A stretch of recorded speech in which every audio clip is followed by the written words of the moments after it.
मैं संन्यास लेने से डरता हूं, ऐसे ही बहुत सी मुसीबतें हैं भगवान। अब संन्यास की मुसीबत लेने से जी डरे तो आश्चर्य नहीं। मार्गदर्शन दे सागरमल। जब ऐसे ही बहुत मुसीबतें हैं तो एक और से इतनी मुसीबतें ली, बिना मुझसे पूछे ली, और जहां तक मैं समझता हूं बिना किसी और से पूछे ली, तब ये मुसीबत भी क्या पूछ के लेते हो। इतना ही मैं कह सकता हूं कि सन्यास इतनी बड़ी मुसीबत है कि बाकी सब मुसीबतें छोटी पड़ जाएंगी। तुम घबराओ मत। और छोटी मुसीबतों से छुटकारे का एक ही उपाय, बड़ी मुसीबत ले लो, तो छोटी अपने आप भूल जाती। छोटी इतनी छोटी हो जाती। मैं तो नहीं देखता कि तुम्हारी जिंदगी में सिवाय मुसीबतों के और क्या है। हालांकि छोटी छोटी मुसीबतें, क्योंकि तुम्हारे छोटे छोटी आकांक्षाएं, छोटी छोटी अभीप्साएं। सन्यास तो बड़ी मुसीबत है, क्योंकि बड़ी आकांक्षा है, बड़ी अभीप्सा है, परमात्मा को पाने की प्यास। इससे बड़ी तो कोई और मुसीबत नहीं हो सकती। एक बार मुल्ला नसरुद्दीन ट्रेन से सफर कर रहा था और उसने बगैर किसी कारण के अपने छोटे बच्चे की पिटाई कर दी। एक बार, दो बार, तीन बार। सामने बैठी हुई महिला से जब ये न देखा गया तो वो बोली कि देखो जी, अभी यदि तुमने एक भी चांटा इस बच्चे को मारा तो मैं तुम्हें मुसीबत में डाल दूंगी। मुल्ला ने उसे देखा और कहा, भाई तू कौन सी मुसीबत में मुझे डालेगी? अरे मैं पहले से ही इतना परेशान हूं। सुन, अभी पिछले माह ही मेरे पिता की टीबी से मृत्यु हो गई और हम लोग यहां दिल्ली से जा रहे, जहां मेरी सास मृत्यु शैया पे पड़ी। मैं खुद कैंसर का मरीज हूं। रेलवे प्लेटफॉर्म पर मेरी पत्नी मुझसे बिछुड़ गई। इस छोटे बच्चे ने खिड़की में अपनी उंगली कुचल ली। मंझले लड़के ने यात्रा की टिकटें चबा डाली और अभी अभी मुझे पता चला कि हम लोग गलत ट्रेन में यात्रा कर रहे हैं। अब तू और कौन सी मुसीबत में डाल सकती? मैं डालूंगा भी तो तुम्हें और कौन सी मुसीबत में डालूंगा? गलत ट्रेन में बैठे हो, टिकट कब का मंझला बेटा चबा चुका है, पत्नी कहां बिछड़ गई पता नहीं, और डरे हुए हो कि कहीं मिल ना जाए।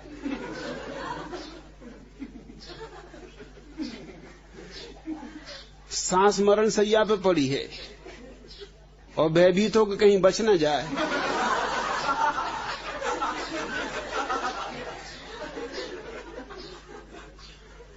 सन्यास तुम्हें क्या मुसीबत में डाल देगा? हां, थोड़ी जग हंसाई होगी, सो सबकी हुई। मीरा की हुई, कबीर की हुई, गुलाल की हुई।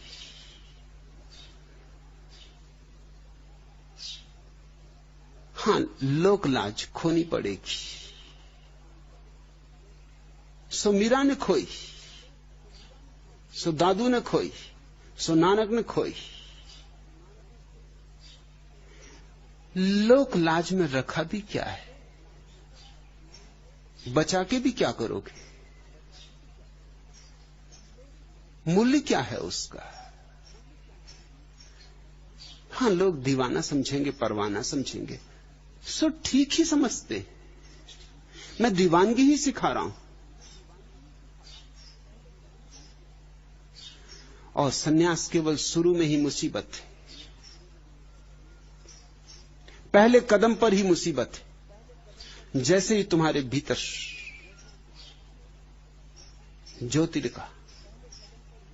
ज्योतिर्मय का आविर्भाव शुरू होता है, वैसे ही आनंद की वर्षा होने लगती है।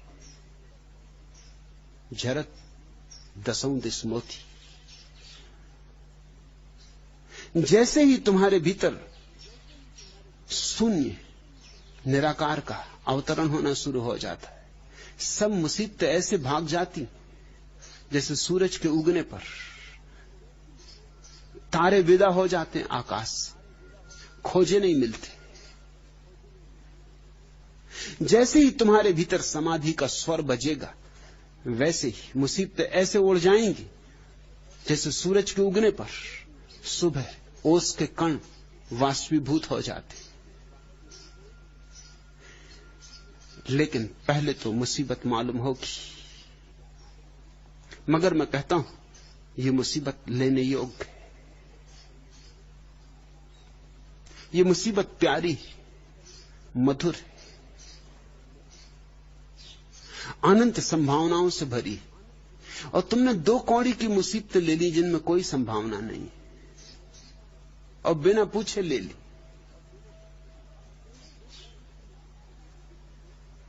और इस मुसीबत के लिए सोच विचार कर रहे हो। छोड़ो सोच विचार, क्योंकि सन्यास अंततः सोच विचार छोड़ना ही है। उसका नाम ही सन्यास है। शुरुआत ही छोड़ के करो सोच विचार। शुरू से ही, पहले कदम पर ही निर्णय लेके मत सन्यास लो। सब तरह से सोच के, विचार के, गणित बिठा के सन्यास मत लो, अन्यथा चूक जाओगे। ये छलांग है, ये ऐसी छलांग जैसे परवाना आता और क्षमा पर जल मरता। मगर इस मृत्यु के पीछे पुनर्जन्म है। इस जन्म के लिए यह मृत्यु जरूरी है। सन्यास तो सूली है, पर ध्यान रहे सूली ऊपर सेज पिया की। जैसे ही तुम इस सूली से पार हुए कि परमात्मा तुम्हारे स्वागत के लिए तैयार खड़ा है। घबराओ मत सागरमल। बूंद घबराती है सागर होने से, मगर बूंद सागर हो ही तब सकती है जब सागर में अपने को खोने को राजी हो जाए। मिटो, मिटो ताकि हो सको। मरो सन्यास में ताकि सत्य में जन्म पा सको। खो जाओ अहंकार की तरह ताकि परमात्मा की तरह तुम्हारा आविर्भाव संभव हो सके। तुम परमात्मा होने को पैदा हुए हो और सन्यास के बिना यह संभव नहीं। सन्यास के बिना तुम्हारी नियति पूरी नहीं होगी।